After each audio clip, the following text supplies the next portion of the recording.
Hey everyone, and welcome to the Patriot Party. Today, I'd like to introduce you to Mr. Rick Lynch. Rick is the author of Money and Liberty, a new book that challenges what most Americans think they know about the Constitution.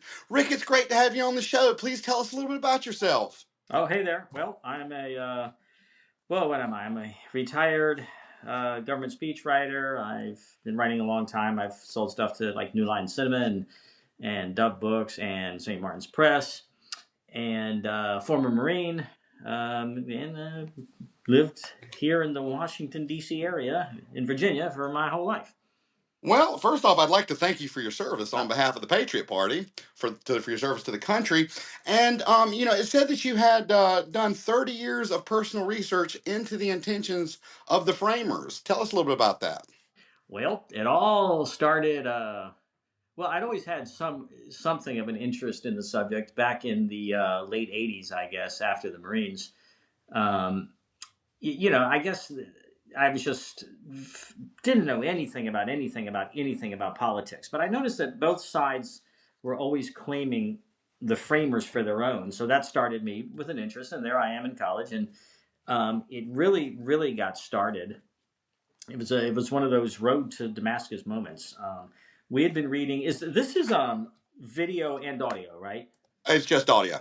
Oh, okay. I was going to hold up this book. We had been reading from a book called "The People Shall Judge" in class, and the framers and the founders. That's, by the way, that's two totally separate groups of people that no one seems to realize that's you're talking about two different groups of people there. No one seems to realize that. Um, we're constantly going on and on and on about property. And at the time, I just, like most people, I thought they were talking about land, their landed estates, et cetera, et cetera. But my life changed the moment the professor held up his index finger and he said, "Remember, money is property." And that got the ball rolling 30 years ago. Okay. So I know that you say the Constitution was designed to expand liberty well beyond what was specified in the Bill of Rights. Can you tell us a little bit about that? Yes, that's the. I think I deal with four myths in the book. Three of them are stupendously gigantic, and the fourth is pretty large. But the biggest of the biggest of the biggest, the Bill of Rights. The framers at the convention, as I call it the Bill of Very Few Rights, and sometimes I call it the Bill of Crap. And that may sound harsh, but I can back that up a billion ways from Sunday. At the convention, someone late in the game proposes a Bill of Rights for the Constitution. And the men, clearly, let's be clear, the framers of the Constitution, the men who wrote the Constitution, thought it was a very bad idea. They called it preposterous, unnecessary, and even dangerous. And when you first hear those words, you probably think that can't possibly be true. That's what I used to think. But their reasoning is so incredibly clear, so simple, so breathtakingly perfect, it'll blow your mind. Their reasoning was very simple, very simple. First of all, the Bill of Rights is two things, as they said: unnecessary and dangerous. We'll take unnecessary first.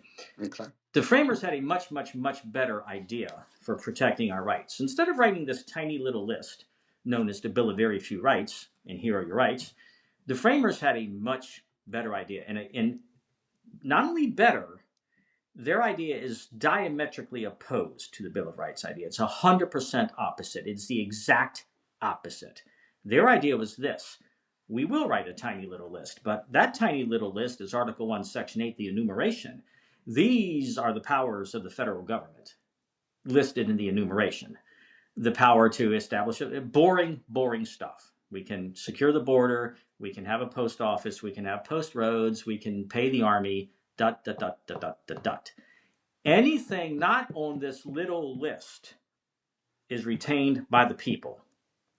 So you see, the Bill of Rights is entirely unnecessary because if you look at the enumeration, there is no power to compel you to go to church, to suppress free speech, to suppress the press, to take your guns. Every single thing in the Bill of Rights, every single thing was already off limits to the federal government, making the Bill of Rights entirely unnecessary. Now, much more importantly, and this is why It's dangerous. You may have guessed already. The framers said it over and over and over again. If you write your crappy little list of the Bill of Very Few Rights, and, well, you create the impression those are all the rights. It better be a big freaking list, or you're going to fall short. You create the impression that those are all of the rights. Now, I know for a fact, you probably know this, that, think about this, that is the world that we live in today. Every single living, breathing person on planet Earth, every single one, says, is the Department of Education legal and constitutional? They will go to the Bill of Rights and they'll say, let me see. The federal government won't take your guns. They won't tell you who to worship. And they won't suppress the press. I don't see anything here about the Department of Education. Therefore, the creation of the Department of Education is legal and constitutional. That's the world that we live in. Suppose there were no Bill of Rights and somebody says, is the Department of Education legal and constitutional? Well, you wouldn't go to the Bill of Rights. You'd go to the enumeration and you'd say, oh, here we go. I am reading the powers of the federal government. Nowhere on that list does the word education appear. So therefore, the Department of Education is unconstitutional. Today, we live under the Leviathan, a federal government with no limits, powers, or boundaries, virtually none, except for that tiny little list known as the Bill of Crap. The Bill of Rights destroyed the U.S. Constitution, destroyed it completely. Before the Bill of Rights, you had 1 billion rights, the federal government had 15. Now, you've got 10 rights and the federal government has 1 billion. It's that simple.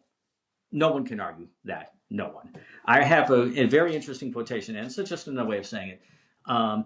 Franklin Pierce, I believe it was, 14th President of the United States, has a bill in front of his desk to give welfare to farmers. Drought-stricken farmers are in trouble and they need money. Franklin Pierce writes, I cannot put my finger on that part of the Constitution that allows me to expend for the purposes of benevolence the money of my constituents. Some fancy way. I cannot place my finger on that part of the Constitution that lets me do this. You see what he did?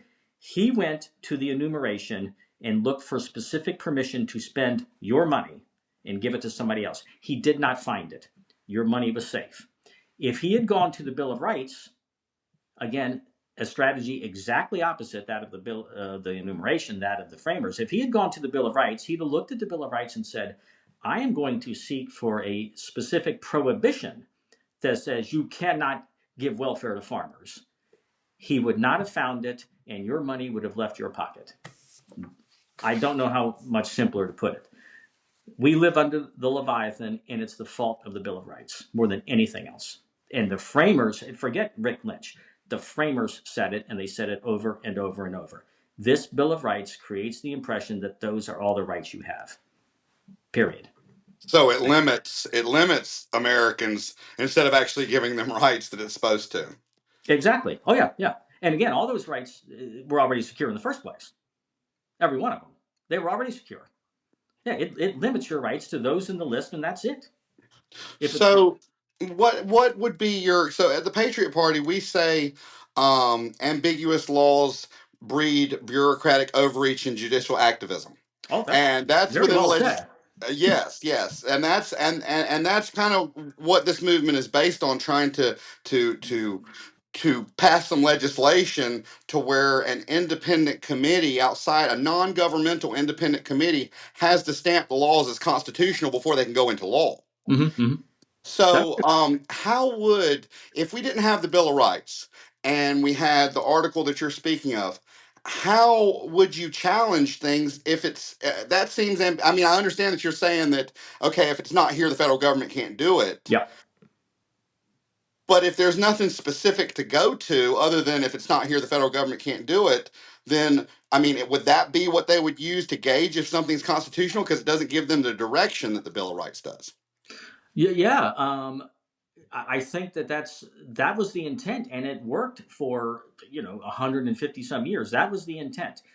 Well, look, it did it for Franklin Pierce. Here's a bill on his desk looking to do something unconstitutional. He says, "I'm looking at the Constitution. I don't find this authority." The bill goes in the trash. It was just that simple. Someone said to Hamilton once. They said to him, You know what we need in this country? I think it was they said we need these military roads. We need a military road system because, I mean, just for obvious reasons. If there's a great road system, it makes it, of course, it helps the enemy too, but it's our turf, so it helps us even more. Hamilton says, great idea. You'd have to amend the Constitution to do it. The enumeration used to be taken very, very seriously. I mean, it was just that simple. And the enumeration's forgotten now. And there are a few intellectuals running around the country, two that I could name, who say, thank God for the Bill of Rights, because the enumeration has been gutted and no one knows about it. It's completely forgotten. To which I respond, hey, ho, wait a minute. It's because of the Bill of Rights. The framers said that. Why do we know the Bill of Rights and not the enumeration? Because some dummy wrote the Bill of Rights. That's why. So yeah, no, the enumeration used to be taken very seriously. And for the first 150 years that this country was around, excepting, I forget the exact number, excepting times of war, federal government spending averaged 1.5% of GDP. Some very, very low number, under 5%. Maybe it was 2.5, excepting times of war. And no, actually, that number did take into account even times of war. The overall average for 150 years is well under 5%. I forget exactly what it was. And that's because if you follow the enumeration, it's hard to take all of your money and spend it. It's a hard thing to do. If you follow the Bill of Rights, by God, I'm sure you've followed some of what Doge has uncovered, right? Yeah. If you follow Yes. the Bill of Crap, the Bill of Very Few Rights, it's totally constitutional to take your money and send it to journalists in Sri Lanka to teach them not to use offensive non-binary language.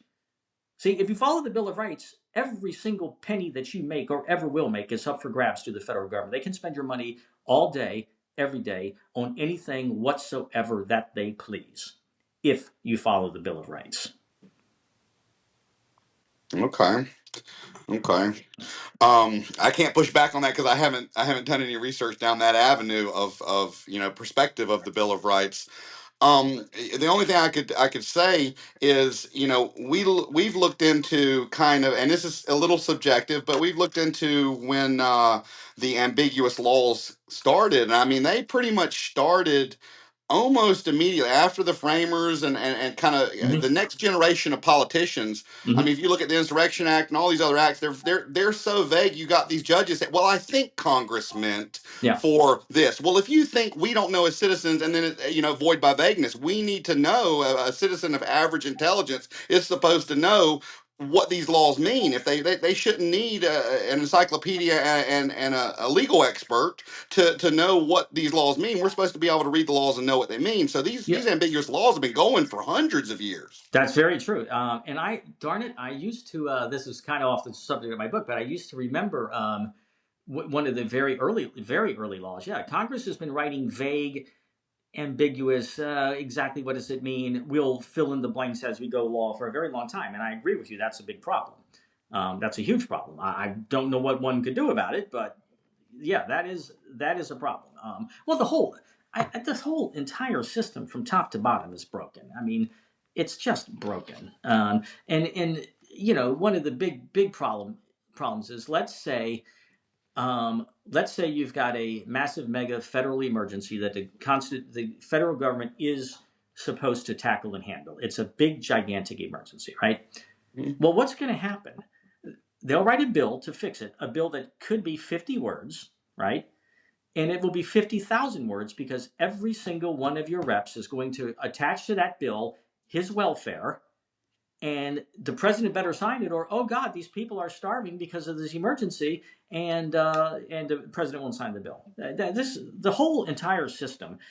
I'm very much a Mark Stein, John Derbyshire kind of guy, and I don't know if this is good or bad to say on a podcast.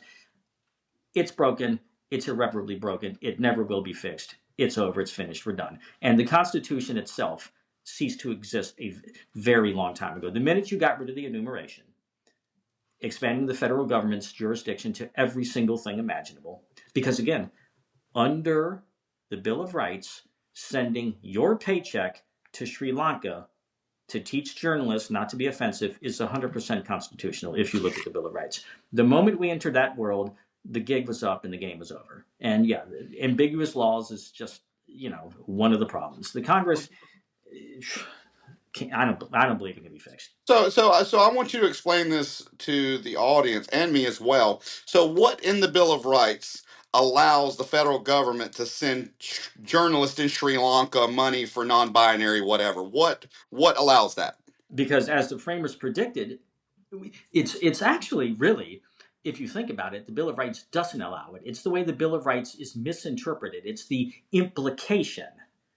But it's still the Bill of Crap because the framers said don't put it here because that's what's going to happen. If you read the Bill of Rights, it's just like you're going to punish your child. Susie, go to your room. She's got 100 toys up there. And I better not catch you playing with your American Girl doll. You just created the impression and the implication that she can play with every other toy, even though you didn't actually give her permission to do so. That's the impression you created. The Bill of Rights is the exact same way. If you look at the Bill of Rights, the government won't take your guns. Okay, can I send money to Sri Lanka? Yes, okay. The government will not promote a religion. Can I send money to Sri Lanka? Yes. The government will not suppress the New York Times. Can I send money to Sri Lanka? Yes. That's how the Bill of Rights did it. I mean, it's inarguable. And in my entire life, I have never, ever, ever met a single human being, not one, who understood the enumeration. Now, I know they exist because I've read books from people who understand the enumeration. G. Gordon Liddy used to be on the radio, and he used to talk about it all the time. But of course, he was also confused and worshipped the Bill of Rights, never seeing the contradiction. People don't see the contradiction between the two, and I can tell you why in a minute. But no one understands the enumeration. No one. I mean, I have never in my life met one person, ever. Again, I know they exist, but they're so rare that I've never met one. And you may push back on this, but we have something called the three Ps, the Patriot Party principles, and we use it to gauge whether laws, policies, executive orders, all that are constitutional. And it's the 27 amendments, some basic constitutional doctrine like void by vagueness, 5 or 6 different constitutional doctrines, just basic, and the second half. I think it's the second half. I'd have to look at it, but I think it's the second half of the Declaration of Independence to battle people like Tim Kaine who think all our rights are granted by government, and for an argument for that. So yeah, uh, like I said, if we didn't have the Bill of Rights to see if things were constitutional, when we talk about the Constitution, like I said, you may push back. We don't mean to be sacrilegious at all, but we kind of view it as the Old Testament and the New Testament. Okay. The old kind of outlines everything, and then the new kind of gives you the lifestyle, the specific lifestyle things, and all that of the in a biblical sense. So to someone who looks at it like that, where there are two joining parts, one outlines everything, and then the other gives you a little bit more. And in the old one, kind of like the old Constitution, where it's talking about slavery and 2/3, every man is 2/3, or and then the new part, the amendments, abolish slavery. What would you say if somebody views the Constitution like that? Well, let me talk about the 3/5 compromise first before I forget, because this is something that you didn't say. Do you know what the 3/5 compromise was intended to do? What it says, what it's all about? Are you aware of that? Because most people get this wrong too. I probably will get it right for us. Okay, the 3/5 amendment, and that's the beauty of it. Everything I'm saying, by the way, every single word that comes out of my mouth kind of sounds amazing. Google it, you'll find out it's true. The Bill of Rights came 3.5 years after the U.S. Constitution. Okay, it was written in a different city, in a different state, in a different political forum by a different body of men. But the 3/5 compromise, everyone gets wrong. Everyone gets it wrong. Here's what they think. Well, those evil framers and their slavery, and they looked at black people and they thought they were 3/5 of a human being, how evil and terrible and horrible they are, and how evil and terrible and horrible America is. Breathtakingly incorrect. The 3/5 compromise was, let's get this clear, anti-slavery, pro-slave, anti-slave state, anti-slave owner. Here is the purpose of the 3/5 compromise. Slave owners and slaveholders and slave states, they wanted their slaves to count as a full person. Hell, they wanted their slaves to count as 1,000 people because that gave them more votes in Congress. The Three-Fifths Compromise is an anti slavery measure designed to weaken the institution of slavery and to weaken slaveholding states by saying, no, no, no, no, no. Your slaves do not count as whole people, giving you more representatives in Congress. No, no, no. You slaveholders claim that these people are pure property. They might as well be sheep. And yet you want them to count for the purposes of the census and counting up congressmen. You want them to count as people then? But they can't vote. They'll never be able to vote. They have no civil rights. And yet you still want them. No, no, no. We're not going to let you count them as whole people. We're going to, and the compromise is 3/5. So and again, Google it and you will see. Without the 3/5 compromise, slaveholding states should have a majority of elected representatives, a majority. After the compromise, they have a minority. The Three-Fifths Compromise is a glorious, beautiful testament to the magnificent enlightenment of the framers. It has nothing to do with viewing black people as less than human. Everyone gets that wrong. When you look at the Three-Fifths Compromise, you need to be looking for men to give ribbons to and not for evil racist pigs, which is what people believe. It was an anti-slavery measure, and it weakened the slave states, ensuring that they had minority status in Congress. So that was that. Boom. And that makes a lot of sense because you read about some of these founding fathers, George Washington, and they were slave holders, but they came out strong against slavery. Even Mm-hmm. though they held slaves, they came out strong against Yeah. slavery and against the whole system. No, yeah, yeah. There were many. George freed his slaves. Let me take a deep breath. I could get too excited. Too intense. Get excited! Get excited! George freed his slaves upon his death, and I've heard people say, "So yeah, a lot of them did that. They waited till they died." And something else nobody knows. George, and in most states, I don't know which ones, it was against the law for George to free his slaves before his death. If you wanted to free your slaves, you had to do it upon your death. But yeah, and I'm sorry, before I got into the 3/5, I think you had asked a bigger question about determining what is constitutional. Well, yeah, we were talking about that. Yeah, we were. The 3/5 was wrapped up in a bigger question that you had. Yes. But again, and maybe maybe because I don't know. I don't want to talk down to anybody. I don't know if you were familiar with the enumeration or not. But to me, how do we guide ourselves? To me, I think the enumeration is pretty darn clear. You know, you want to know what's constitutional? Okay, Franklin Pierce giving money to drought-stricken farmers. No, it's not an enumeration. Department of Education. No. Medicaid, Medicare, Social Security, welfare. Do you see that in the enumeration? No, you don't. And for the first 150 so years in this country's history, that generally worked. It started to change during the Great Depression. You may be familiar with the terminology, the switch in time that saved nine. The Supreme Court continuously was striking down FDR's New Deal legislation because it was unconstitutional. Well, FDR threatens to pack the Supreme Court. You may have heard about it. Mm. And then the gutless worms on the Supreme Court, suddenly, it's incredible. The I know. exact same cases, they're virtually identical. They come before them and suddenly, oh no, this is constitutional. No, this is constitutional. This is constitutional. So the enumeration, you want to know what's constitutional? Read the enumeration. It's, 400 words. That'll tell you all you need to know. So I guess, and I've got some other questions, but this is kind of off the cuff. So there's a process to amending or anything with the Constitution. It's supermajority House, supermajority Senate, and then 3/4 of the states, supermajority states. So it is really an act of Congress to add something. I think the last time was 1992 when they added something to the amendments. So if they went about things the correct way of amending the Constitution and got the supermajority. Yep. And a lot of people would say, well, and I think the Constitution is a timeless document.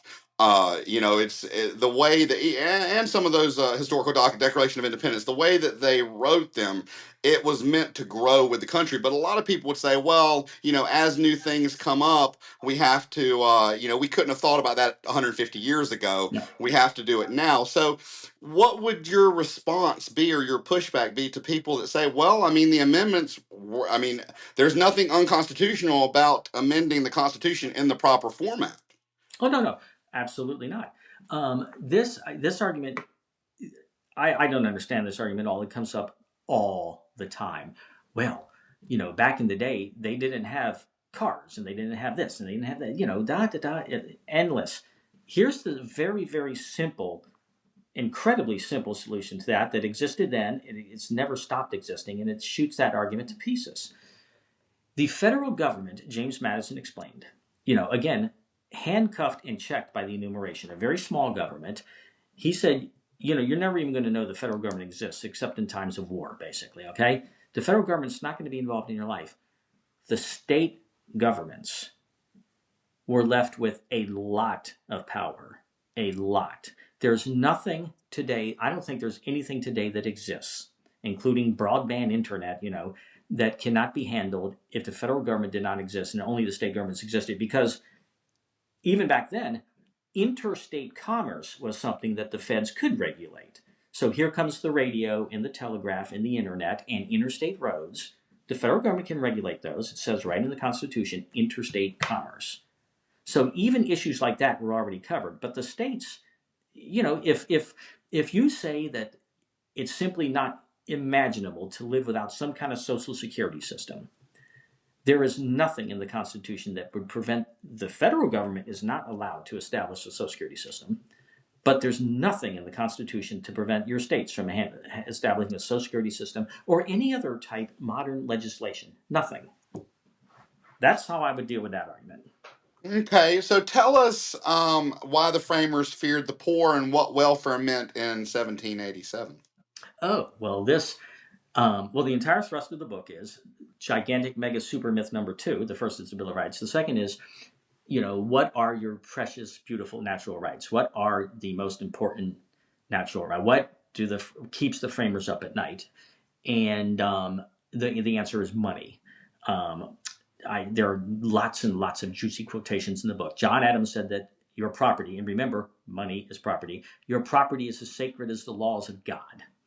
Okay, there was a welfare program in America that led to the creation of the Constitution. A convention delegate said, the welfare program is as alarming as the mark of the beast in Revelation. Are you noticing a biblical tone here? Because if you are, there's another quotation from a guy who wrote an incredible book, and he said that the framers almost always speak of money in starkly religious tones. Another author said they had an almost religious respect for money. Strike the word almost, because they thought that possession of your earnings, the money in your pocket, they come from your mind, your body, your soul, and your labor. They're yours by sacred right. Another John Adams quote, he said that talking about the French Revolution, he said if the French are soon going to find out if they have a pure democracy, they're soon going to find out that money will be as the lamb committed to the world. The lamb committed to the world is a biblical quotation. And in the Bible, the lamb is Jesus Christ. In John Adams' quotation, the lamb is money. I give you all these quotations just to give you a sense of how passionately and fervently the framers believed in money, the sacred right of keeping your money. Now, before people get too excited, taxation is 100% completely legal. It is required. It must happen. If you wish to enter into civil society and rise above the dreaded state of nature, where I'm sure you've heard from Hume, I think it was Hume, or was it Locke? The dreaded state of nature where life is nasty, brutish, and short. If you want to rise above that, you have to have government and you must pay for it. We need to be clear about that. But this is true of every single one of your God-given sacred rights. You have the right to free expression. You have the right to protest the government. You compromise that right when entering into civil society, just like you compromise the right to your money. You are not allowed to pull up to the old folks' home at 3 a.m. with bullhorns and a sound truck and say the government is terrible. Can't do that. You can say the government's terrible, but again, none from the old folks home at 3 a.m. on a Sunday. Okay? All of your rights when entering into civil society are compromised. All of them, including property rights. But property is a sacred God-given right, and it should be treated exactly the way we treat our speech rights.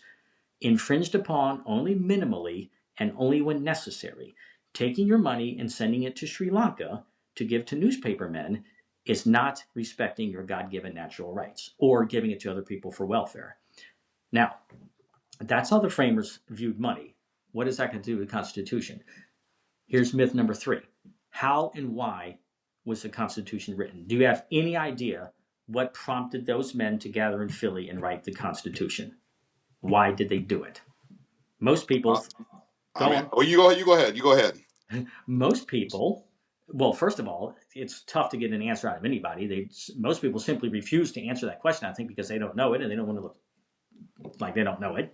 Well, let me answer it then. Let me answer okay. it. I don't want to be most people, so let me answer because you are quoting some Thomas Paine and Adam Smith. I just finished Wealth of Nations this morning, so let me give an answer. I believe that the Constitution is what sets us apart from any other country in the world, and I believe that that our framers and our founders that they had the foresight and also the motivation to do something not only great, but to do something that was the polar opposite of the monarch. And that's why we use the Declaration of Independence, because these unalienable rights that are granted, and they said by the Creator, which if you're an atheist and you say, well, I don't believe, you still got created by your mom and your dad. So you got a creator. Yeah. So they were able to write it, and it's a timeless document. And I believe that they were inspired to build a nation different than any other nation in the world. Yeah. There's a great deal of truth in that, but it misses the big point. See, the part that is mostly wrong is, exactly opposite the monarchy, because that's what people think. They think we won the war, the Brits are gone, we have to have a new government, right? I mean, clearly we're not ruled by the Brits anymore. Totally false. The Constitutional Convention came 7-8 years after the final victory at Yorktown. Had nothing whatever to do with the departure of the British. We already had a government, the Articles of Confederation, highly flawed, that we were living under. What prompted the Constitution, the Convention, and when it did and why it did? And here I'll tell you why. Under the Articles of Confederation, the states were too democratic, too much democracy, very much democracies. And we know the framers saw democracies as mob rule. But there was a specific thing going on in the states, in a bunch of the states, that scared and horrified the framers. And you have never, ever heard of this crisis. No one ever has. You've never heard of it, but I'm going to be very clear. This welfare program, this crisis, is the reason the U.S. Constitution was written. And I have proof, several proofs. You know about the Federalist Papers. Here, we wrote the Constitution, now we're going to defend it, and we're going to urge you to vote for it. There was also the Anti-Federalist Papers, the Anti-Federalists led by Patrick Henry, who did not like the new federal government. And in one of those essays, they write very clearly, Melancton Smith writes, it is the paper money crises and the oppression of debt and similar measures that have led these men, who otherwise would not have thought of it, to create this new government. He says right there, it is the paper money crises. Okay. James Madison wrote an essay called Vices of the American Political System. And the point of this essay was to lay out the vices that made it necessary to overthrow the Articles of Confederation and write a new government. Why are we doing this? That is exactly what the essay was about. The essay mentions 12 different vices. Paper money was the very first one on the list. And of the 3,100 words in the essay, paper money took up 1,200 words, all by itself. Paper money was America's first welfare program, and it was fed by democracy. As one of the delegates at the convention said, the evils we experience today flow from an excess of democracy. Here's how it, very simply, very simple thing. Here's how it worked. And here's why we blame democracy. Farmers in Rhode Island, especially, Rhode Island is the worst of the examples. By the way, Rhode Island refused to send delegates to the U.S. to the Constitutional Convention. They refused because they knew the convention was basically meeting to end their welfare program. They refused. The only state that refused to send delegates. The farmers get together and they say, okay, farmers, even back then, just like today, they borrow a lot of money up front and they hope for a good crop. Farmers borrow a bunch of money. They all borrow money, and they borrow money in gold and silver coins. The contracts are very clear. You borrow $10 in gold coins, you're going to pay me back $12 in gold coins. The farmers go to their state legislature and they say, you know what? I don't want to pay this guy back in gold coins. I want to pay him back with paper money that you're going to print. The legislator says, in the entire state, there are 7,000 farmers and 3 creditors. Well, guess who's going to get their way? That's right. You want me to print worthless paper money so you can pay back these debts that specify gold and silver coin? That's what you want? That's what you'll get. Okay? The creditors, then, that's the number 1 law. Printing paper money at the behest of farmers because it's worthless and they want to pay back their debts with it. The debtors refuse to accept it. So another law. They pass a law saying you will accept it, period. The debtors in Rhode Island, follow this now. This is very crucial. They fled the state. All capital fled the state, which created a third world country overnight in Rhode Island. They flee the state to avoid taking the money. They leave their homes. So for all you people out there who say the rich don't need protection and the rich will always look after their own, blah, blah, blah, in the face of massive unchecked democracy, the wealthy creditors found that they were completely powerless. All their money was worth nothing. They fled the state, and then the Rhode Island legislature created yet another law that said, okay, you fled the state. So here's what happens now. The farmer takes the worthless paper money. He goes to a bank. He lays it on the counter. He goes to a newspaper. He takes out an ad saying, I paid off this debt on this and such a date at this bank. Debt's canceled. Then states actually, does this sound familiar? States actually started passing debt stay laws where they would stay collection of the debt. Oh, I know it says you owe the guy $10 in January, but we'll give you to July, despite what the contract says. Then they actually started passing laws that would literally cancel debts. Say this debt doesn't exist anymore. If you just read the book, it's a short chapter. Read the notes of the convention. So this is what caused the convention. Madison said it. The Anti-Federalists said it. We have to crush this paper money welfare law. We have to crush it. And if you read the notes of the convention, one of the most amazing things is over and over and over again, an idea comes up. Hey, let's do this. And all the delegates will say, well, did that in Vermont or Rhode Island or Massachusetts or Virginia, did that lead to paper money or did it not lead to paper money? Over and over and over again, schemes of representation, ideas for law, et cetera, all came to the acid test of paper money. Had this led to paper money in another state, or had it crushed paper money, I'll give you 2 examples. The most basic question in the world: can the citizens of the various states be trusted to pick their own members to the House of Representatives, their own members of Congress? Can they be trusted to do that, or will it lead to paper money? Big, huge. The hugest of questions went to the paper money test. And then you have tiny little questions, a quorum. How many senators must be in the chamber before law is passed? You got 10 senators. Do we need 10 to make it legal? 8? 2? How many? Randolph stands and says, in Virginia, they required a 80% or something, and that led to crushing paper money. Bang, it passes. I mean, everything at the convention came down to paper money. And let me give you the last example of how, if you want to know how big paper money is, just listen to this. I'm about to say another thing that people will not believe. They're going to say, no, this is false, this is wrong, he made that up. Google it, 10 seconds, you'll see that I'm right. 10 seconds on Google.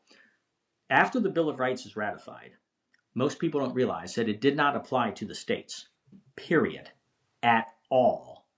The last state-supported church in America disappeared in the 1830s. The Supreme Court did not begin applying the Bill of Rights to the states until the 20th century. The Bill of Rights restricted the federal government in the federal government alone when it was passed. That's slowly been changing through Supreme Court decisions, which are totally unconstitutional. They say that the Bill of Rights applies to the states because of the 14th Amendment. If you read the 14th Amendment and you can find the word Bill of Rights in there, please let me know, because it doesn't exist. But that's beside the point. The Bill of Rights applied to the federal government in the federal government alone, period. No exceptions. The first case to ever challenge that was Barron versus Baltimore in 1814, I believe. The city of Baltimore took this man's dock, his boat dock, for city use and didn't pay him. And he said this violates the Bill of Rights because in the Bill of Rights you do not take property without compensation. The Supreme Court said, yes, they did take your dock, but guess what? The Bill of Rights doesn't apply to the city of Baltimore. It applies to the federal government. Okay? So, I'm getting back to paper money. The states were allowed to do a lot of things, again, because the Bill of Rights did not apply to them. There was a great, wonderful book called Novus Ordo Seclorum, written in the mid-'80s by Forrest McDonald. And this is what the states are allowed to do under the U.S. Constitution after the Bill of Rights is passed. I will quote from him. Most of the colonies had tax-supported churches. All, except Rhode Island, imposed legal restrictions on various religious sects, and penalties for dissenters, apostates, and blasphemers and idolaters were numerous and severe. The states could establish the mode and manner of religious worship instruction.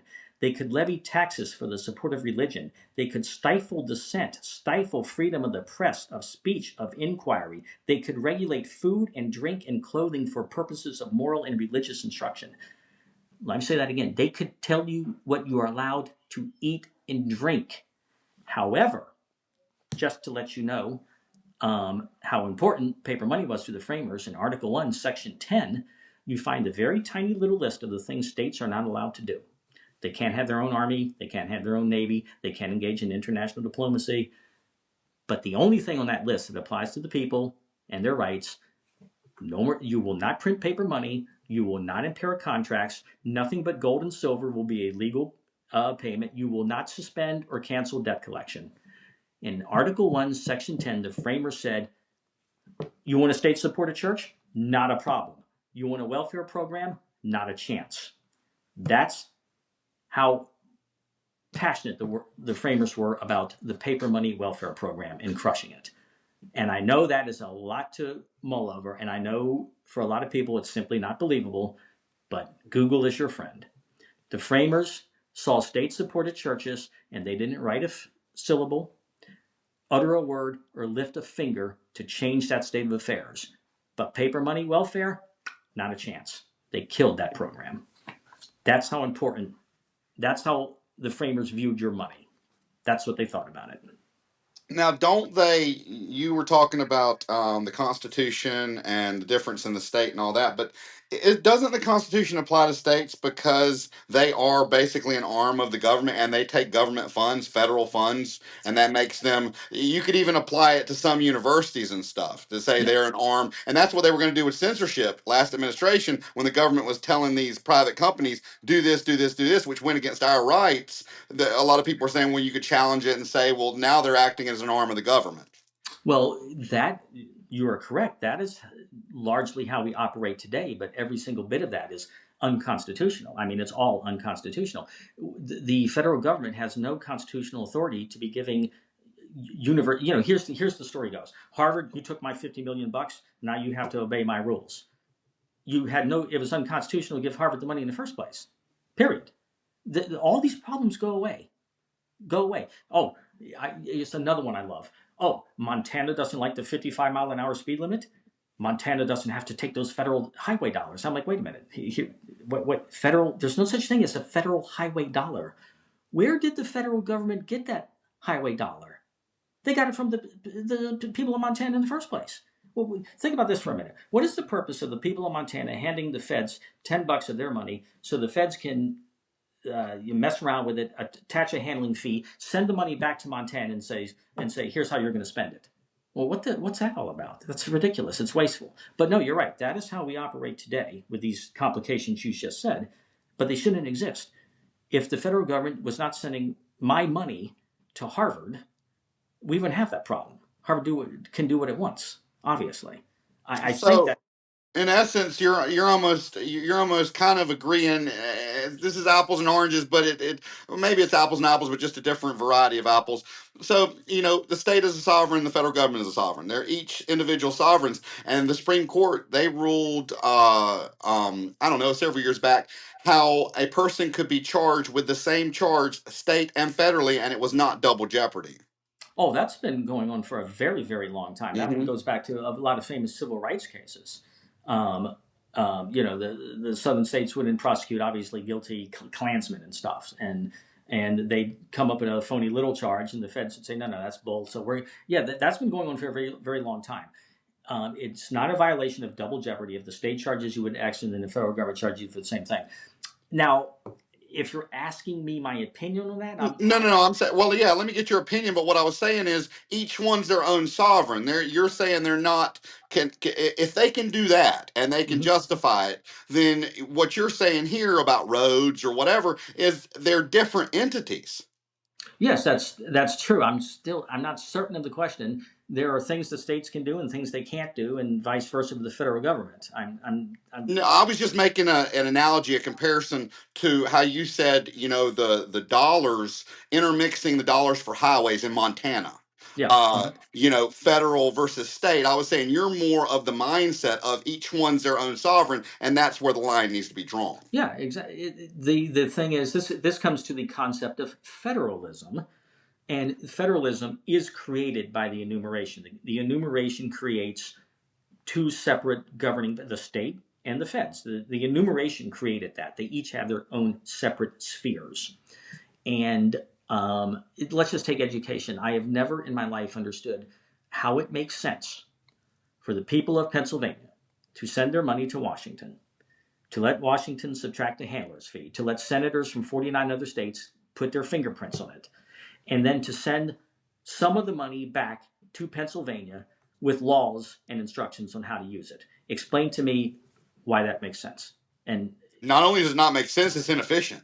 it's incredibly inefficient. It makes no sense. It's unconstitutional. It's ridiculous in every imaginable way. It's just absolutely insane, which is why the Constitution that the framers gave us left education to the states. If the states want to take, if the state of Virginia wants to take some of my money for education, that's legal under the U.S. Constitution. It's that simple. They can take $1 of mine, $10, or nothing. The state of Virginia can decide we don't want a public education system. Okay, that's just the way it goes. And that used to be seen as a great thing. The laboratories of democracy, I'm sure you've heard that, you know, and that's pretty, that's a lot of that's gone out the window now. Okay, tell me, do you think there's anything we missed or anything else that you want to say to the audience or talk about? Oh my. Earlier, perhaps I was a bit negative saying I think that we're in trouble and we're doomed, et cetera, et cetera. Maybe I should back off on that a bit, but it just, That is kind of some doom and gloom. You're not giving us any hope here. See, we're trying to push for a nonviolent reset of the country because there's a new poll that just came out. 3 in 10 Americans believe it's going to take violence to get us back on track politically, and we're trying to push this nonviolent movement that we're saying we're not about changing future elections. We're about changing future generations. We want to do a nonprofit to help with civic education and what to expect out of our politicians and how to think constitutionally, because I think we've lost that in the education system, probably by design, probably because it's part of the federal system. They don't want us to know how to that's true. combat the things that we need to combat to hold them in line, because they've been running ramp shot with power and they think they grant us our rights. Yes, that's true. And of course, as you alluded to earlier, yeah. Well, even the wording of the Second Amendment says the right of the people to keep in power shall not be infringed. Notice how it's worded: the right shall not be infringed. It doesn't say we are granting this right. It's recognizing a pre-existing right. And yes, there are two kinds of rights. The natural rights are the ones that come from God that you have at birth. And that would be the right to speak your mind and have your thoughts and defend yourself, right?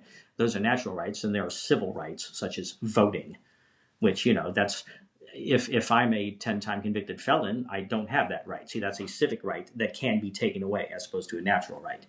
But if I could, you know, Oh God, how do we save? It starts with education, and one of the things I want people to realize, um, um, one of the most important things I think people today, it's got a lot to do, an awful lot to do with money.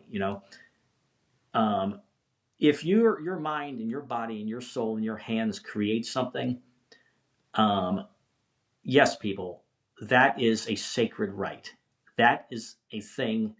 John Locke gave the framers their philosophy on property, and he explained that once you've created something, that thing becomes a part of you. It is mixed with you.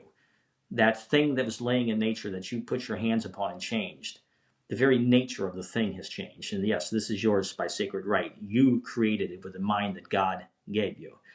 I wish that people I think that people see that clearly enough. If you imagine a homesteader going out in the woods with an axe and he creates a home and he raises chickens and he grows corn, you see that this is his. This thing is his. It can't be anybody else's.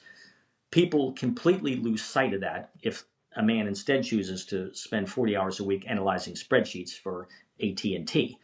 But no, the situations are logically identical. If Labor. people would stop, people look at this Sri Lanka thing, the $8 million. For the entirety of my life, we've read these stories, and people say it's ridiculous, it's outrageous, it's offensive, it's stupid. Only the government. Da, da, da, da, da, da, da. Never once in my entire life, ever, have I heard somebody, however, describe it as an offense to your God-given natural rights, which is what it is. It's not just silly. It's not just stupid. It's an offense to what the framers saw as your most important of all natural rights. I wish that people would at least entertain the idea, because I know in America today, it's nothing could be so foreign, so alien, so utterly bizarre as to say that you have a sacred right to the filthy, grubby, sweat-stained dollar bill in your pocket. To most Americans, the idea is flat out offensive, simply offensive, And and I'm that's going to say it is lack that's of because we've been education. brainwashed. Yes, and I don't know if you know this. I didn't know it until a few months ago when I was doing some research, and then I did my own test, and it holds up against people who are doctors, and I mean not lawyers, but doctors and nurse people with advanced master's degree. Do you know that less than 1 in 5 adult Americans can name the three branches of government? And I tested it on higher educated people. So we're not talking about uneducated people. We're talking about everybody. Yeah. Oh yes, yes. The man on the street interview that every TV guy's been doing for 20 years. I mean, it's yeah. My God. That's the number of people who can name within 50 years when World War One. I mean, it's. I saw John Stossel interviewing people about the Constitution on the streets. College, these girls, they had to be in college. Their age, you could see they had money. There's no way they weren't in college, and they're like, "Oh, the Constitution, isn't that like laws or something?" How can a nation exist if you're vaguely familiar with the fact that maybe the Constitution has something to do with law? Maybe. How But can a don't you nation? think we probably started losing? And a lot of people will probably push back on this, but citizens started losing it, and I'll say losing our patriotism once we started losing the knowledge of what we were built on, of the foundation that of what we should expect from the people, we the people who elect the people in Washington and the people in the states. Yes, absolutely. I think I was trying to say that. Yes, it comes back to education. And once you don't teach, American exceptionalism, and I'm sorry, every nation, Ukraine, they should be teaching their children Ukrainian exceptionalism. I don't know if Ukraine's exceptional or not, but that's what they should be learning.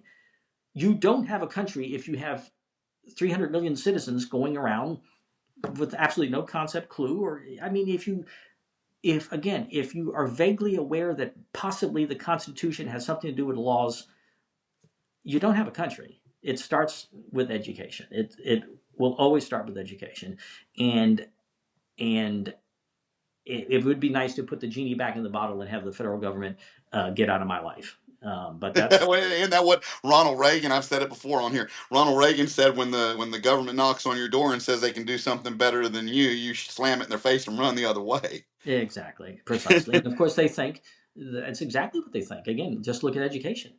What Hmm. is it about the people in Washington, D.C., uh, senators and congressmen who have never once stepped foot in the state of West Virginia? Why do they know what West Virginia needs to teach its children? Why do they know that? I mean, I'm a congressman from Iowa.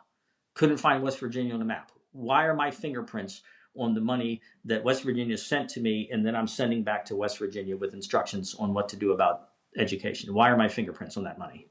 Well, Why? I blame the media just as much as I do the politicians because they spin these narratives, and it's like we run into all the time. We're shooting for generational change. We're talking about constitutionality at the base, at the what we call the root of the problem. But then we get all these people who want to talk about these hot button issues, these hot topics. What's on the news cycle today? Well, we can't support you if we don't know how you feel about abortion. Mm-hmm. Well, let's weigh it against the Constitution. I mean, that we're not talking about the hot topic issue. And I think the media and the politicians, they've gotten so many people off of, they get them, they pull on their emotional strings, and they get them emotionally involved in whatever today's hot topic is instead of what actually the issues are. Yeah, yeah, and obviously, and that's part of the, again, the nationalization of everything. If back in the day, Roe v. Wade, I forget who wrote this. The people in the state of Texas did not lose any sleep over the fact that the people in the state of Massachusetts had lax abortion laws. But for some reason, the people in Massachusetts could not sleep at night knowing that Texas had strict abortion laws. And you know, yes, the press is irredeemably corrupt, and people should mind their own business and stick to the states and not worry about, as you this everything being a hot button issue. But asking I mean, for they muddy everything up with these buzzwords and stuff, racism and this and that, and it's just like it's all taking everybody's eye off the ball of what the real issues are, and everybody is so involved in social media and these echo chambers that are continuing to be pushed out by influencers who are parroting these, whether it be left or right, these agendas, Mhm. and so we're talking about, like I said, the news cycle of this week instead of what really matters. Yeah, there's a great deal of that, a great deal, and that racism thing. Another fabulous article I read. We had links to everything, a link to everything. The list of things that is now racist, including fishing and walking your dog, and there were the links to the articles that said fishing and walking your dog is a link to our genocidal racial past. It's I think Morgan Freeman said it best. He said racism will go away when we stop talking about it. oh, I've heard that. I know he said that. Yeah, yeah, Morgan Freeman. I like what he said. So, if you could leave this audience with one piece of advice, what would it be? Well, obviously, buy my book, please. It's available everywhere, Absolutely. We'll have a link to everywhere. it for people to buy. And it's called Money and Liberty: How the Framers' Obsession with Protecting Your Money Shaped the Constitution. It's only 35,000 words. I did my best to keep it very small. But no, it's educate yourself. And I guess the other side thinks that we're insane. The other side thinks that the federal government is taking only 1/10 the money that it should from you. Um, but you know, I think it's pretty clear that people have a right to be weird and bizarre if you're a liberal, and do anything. You're right to do whatever you want as long as it doesn't break my nose. Yeah, yeah, yeah. They always draw the line though at keeping your own money. I mean, if you think about it, if you're honest with yourself and you say, I have a right to be an offensive, evil, horrible person and worship a tree stump if I want, et cetera, et cetera, then ask the person, do I have a right to keep my own money? And the honest liberal will say, yeah, I guess you do. I think it's a good idea to give your money to this person for that, but God, I really don't have the right to take it. Education is the first step to reclamation. I forget who said that. I think it was my wife, actually. Well, that's a good one. That's a good one. Rick, could you please stay in the studio for a few minutes while I wrap this up? I'd like to have a few words with you before you leave. Of course. Absolutely. Let's all thank Rick Lynch for joining the Patriot Party, and remember to check out his website link in the description of this episode. To all of you out there, stay safe, and don't forget to catch our Saturday morning show at 10 a.m. Central Standard Time, where truth meets every corner of the news.